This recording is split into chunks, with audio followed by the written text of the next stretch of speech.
धनु राशि के दोस्तों नमस्कार। दोस्तों आज 13 तारीख बुधवार।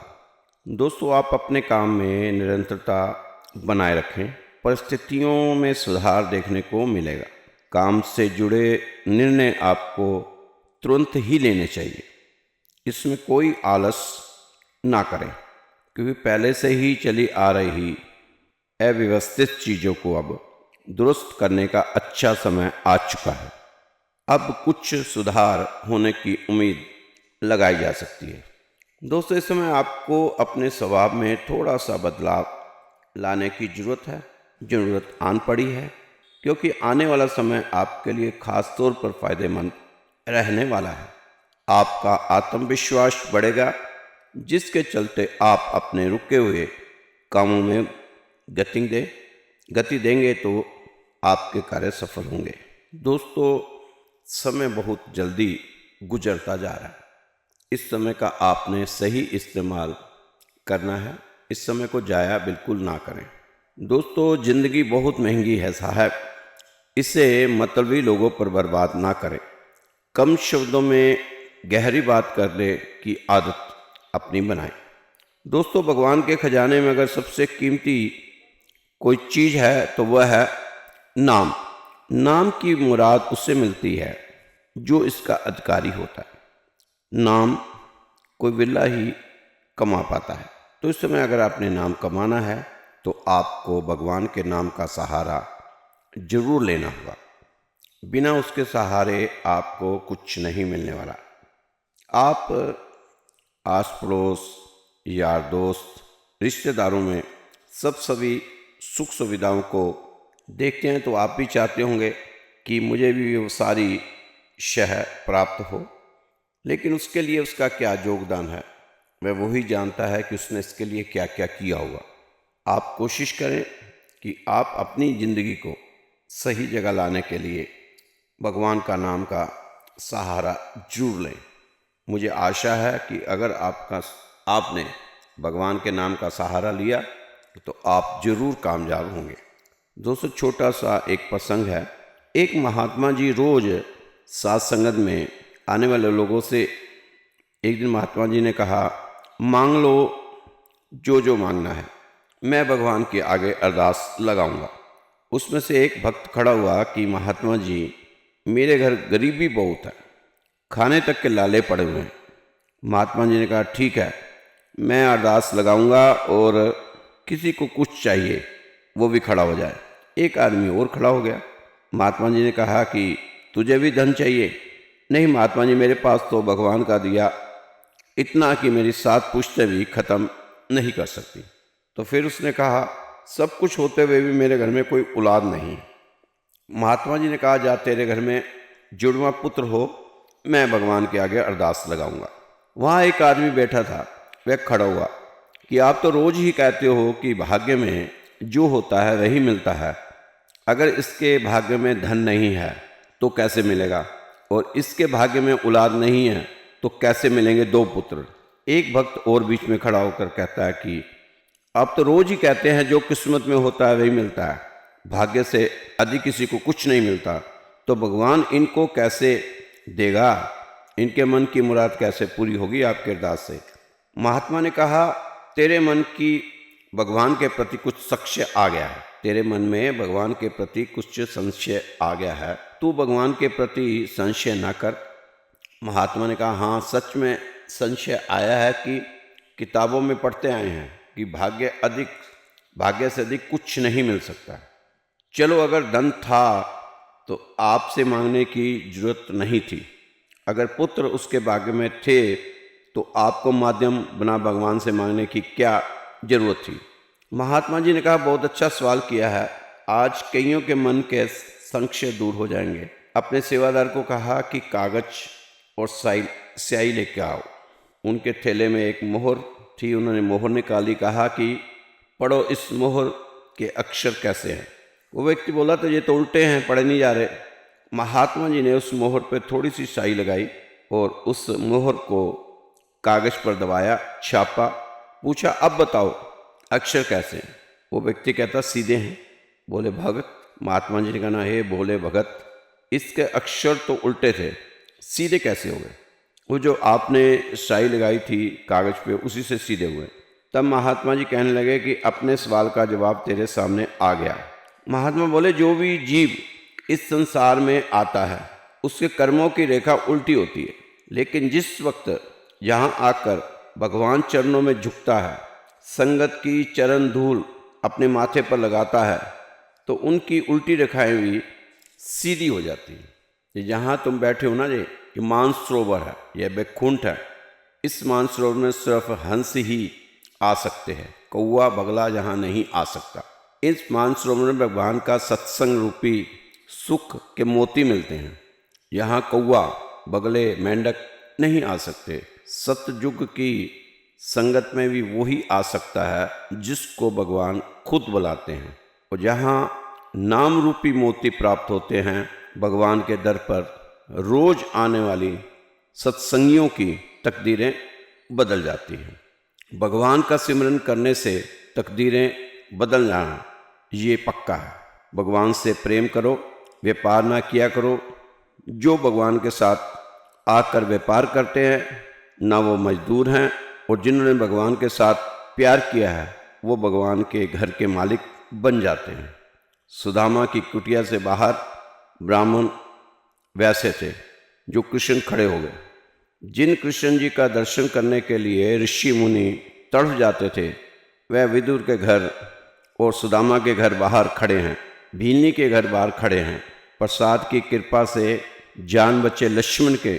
तो दोस्तों, ये नाम की महिमा बताई है कि अगर आप भगवान की शरण में शरणागत हो जाएंगे तो आपके अगर कुछ कर्म पूर्व जन्मों के उल्टे भी होंगे वो भी सीधे हो जाएंगे। मेहनत करते जाएं और भगवान के नाम का सहारा लेते जाएं। ये समय इसी तरह ही चलता रहेगा और आप आगे बढ़ते रहेंगे। दोस्तों, सफलता आपकी सोच में छिपी हुई है। अपनी सोच को बड़ा बनाएं और आप देखेंगे कैसे आप सफलता के शिखर पर पहुंच जाएंगे। इस दुनिया में तो बिना मेहनत के भीख भी नहीं मिलती। उसके लिए भी धूप में जलना पड़ता है, तपना पड़ता है, लोगों के ताने सुनने पड़ते हैं। और कुछ धनराशि के दोस्त सोचते हैं कि सब कुछ राशि और ग्रहों का पता चल जाने से मिल जाएगा।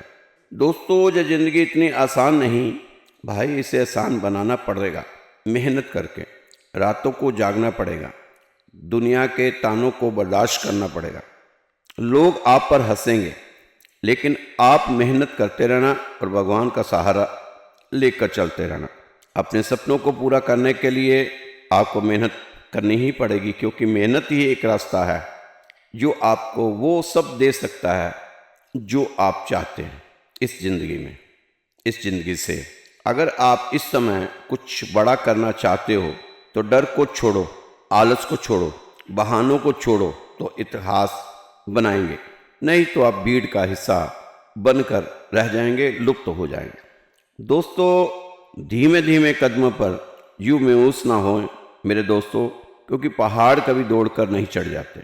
सफलता का मार्ग लंबा और कठिन हो सकता है, लेकिन जब आप सिद्धांतों को अपने जीवन का अवसर बना देते हैं तो हर बाधा एक अवसर बन जाती है। इस समय सब कुछ सही हो रहा है, आपको गलत इसलिए लग रहा है क्योंकि यह सब आपके हिसाब से नहीं हो रहा। धनुराशि के दोस्तों, यहाँ कोई भी आपको बिना मेहनत के सफलता नहीं देगा। भूल जाओ, इस दुनिया में आपका कोई इंतजार नहीं कर रहा।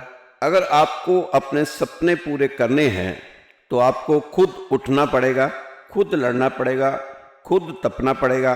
अगर आपको इस समय लगता है कि मेहनत के बिना आपको कुछ मिल जाएगा तो आपके जीवन की यह सबसे बड़ी गलती साबित होगी। आज जो भी लोग आपको कमज़ोर समझते हैं, आपको नज़रअंदाज करते हैं, आपकी मेहनत पर हंसते हैं, कल वही लोग आपका नाम लेंगे। ये पक्का यकीन करके आगे बढ़ो। लेकिन नाम कब लेंगे? तब लेंगे जब आप अपनी औकात बना चुके होंगे। लेकिन ये सब कुछ बैठे बैठे नहीं होगा। आपको खुद की काबिलियत पहचाननी होगी, तभी ताने मारने वाले तालियां बजाएंगे। याद रखो, आपकी सहमति के बिना कोई भी आपको छोटा महसूस नहीं करवा सकता। दोस्तों, आप अपनी दिक्कतें हर किसी के साथ शेयर करेंगे तो 99% लोग सिर्फ सुनेंगे, लेकिन मदद कोई नहीं करेगा। उल्टा वे आपका दर्द समझने के बजाय आपको और उलझाने की कोशिश करेंगे, नीचे गिराने की प्लानिंग करेंगे। और जब वक्त आएगा वही लोग आपको इस्तेमाल करके फेंक देंगे। इस समय आप अपनी कमजोरियों को अपनी ताकत बनाओ, इसे दुनिया के सामने मत रखो। आपको जीतना है तो कभी भी किसी को मत दिखाओ कि आपका कोई कमजोर पॉइंट भी है। मतलब के बिना कोई भी आपका सगा नहीं। इस सच को आप जितनी जल्दी स्वीकार कर लेंगे आपके लिए उतना ही अच्छा होगा। आप सोचते हैं कि लोग आपको बिना किसी मतलब के सपोर्ट करेंगे, इस बात को आप भूल ही जाएं। इस दुनिया में फ्री में कोई किसी का नहीं होता। हर कोई अपने फायदे के लिए आपको अपने साथ जोड़ेगा और जब उनका मतलब पूरा हो जाए तो आपको ऐसे छोड़ देंगे जैसे आप कभी उनके जीवन में थे ही नहीं, उनकी ज़िंदगी में थे ही नहीं। मतलब के बिना में ये दुनिया चलती ही नहीं। अगर आप खुद को छोटा समझेंगे तो हमेशा छोटे ही बने रहेंगे। बड़ा बनने के लिए आपको अपनी सोच को बदलना होगा और खुद के बारे में बड़ा सोचना होगा। दोस्तों, बहाने छोड़ो, या तो इतिहास बनाओ या फिर भीड़ का हिस्सा बन जाओ। अब वक्त है आपके उठने का, अब वक्त है कुछ कर दिखाने का। आपकी ज़िंदगी में कोई आपको उठाने नहीं आएगा। इस समय रोज़मर्रा की चुनौतियों का सामना करते हुए बेहतर निर्णय लेने की जरूरत है। धैर्य और मानसिक सहनशीलता अपनाते हुए आगे बढ़ें। आपको कोई भी आगे बढ़ाने नहीं आएगा। कोई आपका हाथ पकड़कर आपको सफलता की सीढ़ी तक नहीं ले जाएगा। आप यहाँ अकेले आए थे और अगर आज रो रहे हो तो अकेले ही रो रहे हो। परेशान हो, दुखी हो, पीड़ित हो तो अकेले ही हो। यह जो दुनिया है ना, यह सिर्फ और सिर्फ विजेताओं को ही पहचानती है, हारने वाले को नहीं पहचानती। रास्ते में आने वाले हर मोड़ को आप अपना लें, क्योंकि वही आपको नए सबक सिखाता है। दोस्तों, मेहनत के बिना आपको कुछ नहीं मिल पाएगा। ये अपने जीवन की एक पूंजी आप बना लेंगे तो जीवन में आपको फ़ायदा ही होगा। एक छोटी सी कहानी है, शायद आपको पहले भी सुना चुका होगा, कि कुछ नियम अपने पर जरूर लागू करो, चाहे कुछ भी करो, पर नियम और अनुशासन अपने पे लागू करना आपके लिए बहुत ज़रूरी हो जाता है। दोस्तों, एक चोर था, चोरी करने में इतना माहिर था कि कभी पकड़ा नहीं गया था। एक बार एक महात्मा जी गांव में आए, चोर भी वहां चला गया, मानता था भगवान को। महात्मा जी के दर्शन के लिए चोर भी चला गया। महात्मा जी ने पूछा, क्या काम करते हो? चोर ने सबके बीच में ही कहा, बहुत से लोग बैठे हुए थे, उनके बीच में चोर ने कहा कि चोरी करता हूँ जी, चोरी का धंधा है मेरा। महात्मा जी ने कहा, यह अच्छी बात नहीं है, आप इतने सच्चे इंसान हैं, सबके सामने सच बता रहे हैं कि आपका चोरी का धंधा है, लेकिन यह अच्छी बात नहीं है। फिर भी कहीं ना कहीं आपके अंदर पूर्व जन्म के कोई अच्छे संस्कार हैं। आप आज से ही चोरी का वह धंधा छोड़ दें तो आपका जीवन सफल हो सकता है। चोरी छोड़कर अध्यात्म की ओर आ जाएं। महात्मा जी ने बहुत समझाया, लेकिन चोर नहीं माना। उसने कहा, मेरे पिताजी भी यही करते थे, मैं भी यही कर रहा हूँ, लेकिन मैं अपने बेटे को कभी भी चोरी के धंधे में नहीं डालूंगा। और साथ ही इस समय मेरे को चोरी के अलावा कोई धंधा आता भी नहीं है। जब वह सारे जतन करने के बावजूद नहीं माना तो महात्मा जी ने कहा, चलो तुम चोरी मत छोड़ो, लेकिन मेरे 3 वचन जरूर मानो। पहला है तो कभी झूठ नहीं बोलना, दूसरा वचन है कभी भी नमक हरामी नहीं करना, तीसरा वचन है कभी गरीब मार नहीं करना। चोर ने कहा, महात्मा जी मेरी जान भी चली जाए तो भी मैं आपके यह 3 वचन जिंदगी भर अपने आचरण में लाऊंगा, अपनाऊंगा। एक दिन चोर राजा के जहाँ चोरी करने गया और पकड़ा गया। सैनिकों ने पूछा, कौन हो तुम? अब महात्मा जी को सच बोलने का वायदा किया था, याद आ गया। सैनिकों ने पूछा, जल्दी बताओ कौन हो तुम? चोर ने बहुत ही सहज भाव से कहा, मैं चोर हूँ। सैनिकों ने सोचा कि कहीं चोर भी अपने आप को चोर कहेगा कि मैं चोर हूँ। राजा ने सैनिकों ने आपस में बातचीत की कि कोई चोर ऐसा कह ही नहीं सकता कि मैं चोर हूँ, जरूर राजा का भेदिया लगता है, इसे अंदर जाने दिया जाए। अंदर जाकर सारा सामान बांधा, चलने लगा तो सामने टेबल पर कुछ पकवान थे खाने के रखे हुए। तो उसने खोला तो बहुत खुशबू आ रही थी पुलाव की। ढक्कन उठाया, पुलाव खाया और पोटली उठाई और चलने लगा तो महात्मा की बात याद आ गई कि किसी का नमक हराम नहीं करना चाहिए। सारा का सारा सामान छोड़कर खाली हाथ घर आ गया। सुबह जब राजा वहां आया तो वह सामान की पोटली देखी। राजा समझ गया कि रात को महल में चोर आए थे। राजा ने उन सैनिकों को बुलाया जिनकी रात को ड्यूटी थी कि रात को चोर आया था महल में। उन्होंने कहा नहीं, हम तो सारी रात जाग रहे थे, सामान बांधा लेकिन वो लेकर नहीं जा पाया। क्या कर रहे थे? इतनी लापरवाही, रात को तुमने बहुत बड़ी गलती की है, अब सजा मिलेगी। चोर को मालूम हुआ कि मेरी किए की सजा बेकसूर गरीब सैनिकों को मिल रही है, गरीब मार हो रही है, वो सैनिक बेकसूर है, मेरा किया भुगतना पड़ रहा है सैनिकों को। चोर को महात्मा की बात याद आ गई कि कभी भी गरीब मार नहीं करनी।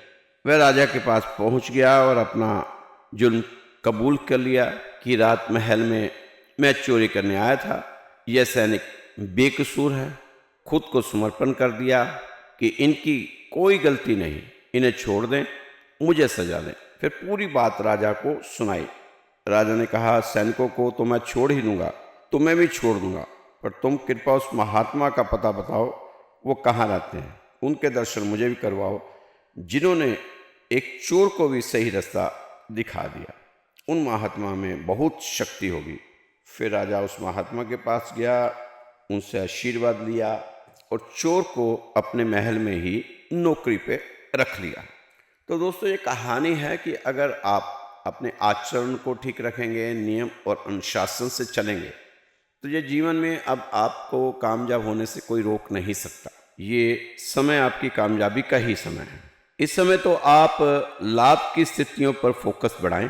कैरियर के दृष्टिकोण से यह समय आपके प्रयास से कुछ खास बन सकता है। अगर आप चाहेंगे तो वाणी और व्यवहार पर निरंतर रखें। नई जगह जाकर किसी नए कार्य की शुरुआत करने के प्रयास आपके सफल होते हुए नजर आ रहे हैं। दोस्तों शायद अब आपके सपनों के सच होने का वक्त आने वाला है। पूर्व में आप जिस भी मानसिक आघात को सहते हुए यहाँ पहुँचे हैं, अब आप उन सभी से ईश्वर की कृपा से उभर सकते हैं। जल्द ही बहुत सारे अवसर आपके सामने आते हुए नजर आएंगे। जीवन के सभी क्षेत्रों में संतुलन स्थापित करते जाएंगे तो आगे बढ़ते जाएंगे। वाणी पर संयम रखिए। मतलबी लोगों से दूर रहने का प्रयास आपको फायदा पहुंचा सकता है। दोस्तों आप देख नहीं पा रहे, इसका अर्थ यह नहीं है कि कुछ हो नहीं रहा। वो परम सत्ता बड़े ही सूक्ष्म स्तर पर काम कर रही है आपके लिए। ईश्वर सिर्फ हमारे कर्म ही नहीं देखता, वह उन कर्मों के पीछे छिपी भावनाओं को भी देखता है। ईश्वर कहता है कि स्वयं को मुझसे जोड़ कर रखो, मैं हर पल तुम्हें सुन रहा हूँ। अपने दुख सुख केवल मुझसे कहो, मैं हर कदम पर तुम्हारे साथ हूँ। मुझे महसूस करो, मैं तुम्हारी अंतर आत्मा हूँ। आंखें बंद करो, गहरी सांस लो और अपने हृदय की बात को सुनो। मैं तुमसे बात कर रहा हूँ, याद रखो तुम मेरे ही अंश हो। तो दोस्तों ईश्वर के साथ बात करो, ईश्वर से बनाकर चलो, शरणागत हो जाओ भगवान के। बार बार आपको कहा, तभी आपका कल्याण होगा। तो दोस्तों ये राशिफल श्री राधेश्याम मंदिर दिल्ली से आपको बताया जाता है। रोज ही आपके समक्ष हम पेश होते हैं आपकी राशि लेकर। अब किसी को अच्छा लगता है, किसी को बढ़िया नहीं लगता कि रोज ही हम आपको दिलासा देते रहते हैं कि अब ठीक हो जाएगा, अब ठीक हो जाएगा, अब ठीक हो जाएगा।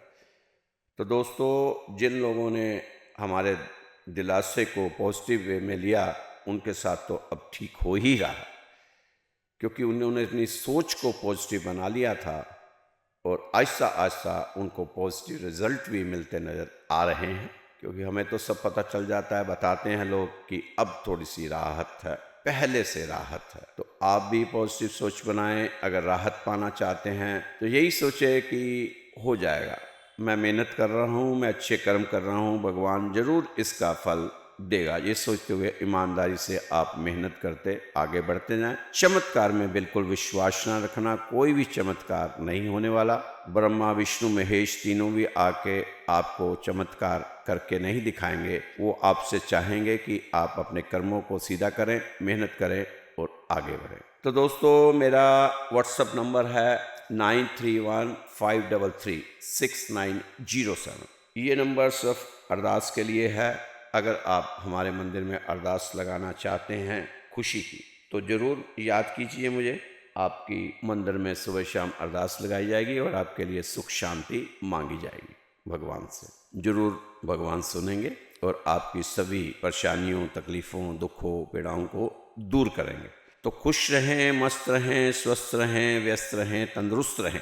मेरा नंबर है 9315336907 9315336907। ये मेरा नंबर है। आप मुझसे व्हाट्सएप पर संपर्क कर सकते हैं। और जो आपने अरदास लगानी है उसके लिए मुझे आपको भेजना क्या होगा, आप मेरे को अपना नाम, अपना गोत्र और स्थान ये मुझे मेरे व्हाट्सएप पर सेंड कर देंगे तो आपकी अरदास लगनी शुरू हो जाएगी। क्योंकि पहली अरदास तो आपकी सुबह सुबह 4 बजे ब्रह्म मुहूर्त में लग जाएगी। उसके बाद जब हमारी आरती होगी तो आरती से पहले अरदास लगेगी सुबह और शाम को। इसका कोई भी शुल्क नहीं है, कोई पैसा नहीं है, कोई आपने सामान नहीं देना। बस आपने 3 चीज़ें हमें उपलब्ध करानी है, अपना नाम, आपका गोत्र और अपना स्थान। तो बड़ी श्रद्धा और विश्वास के साथ आप हमें ये चीज़ें देंगे तो हम अरदास लगाएंगे, उसका आपको लाभ भी होगा। जय श्री कृष्णा, जय श्री राधे। कल फिर मिलेंगे आपकी राशि के साथ।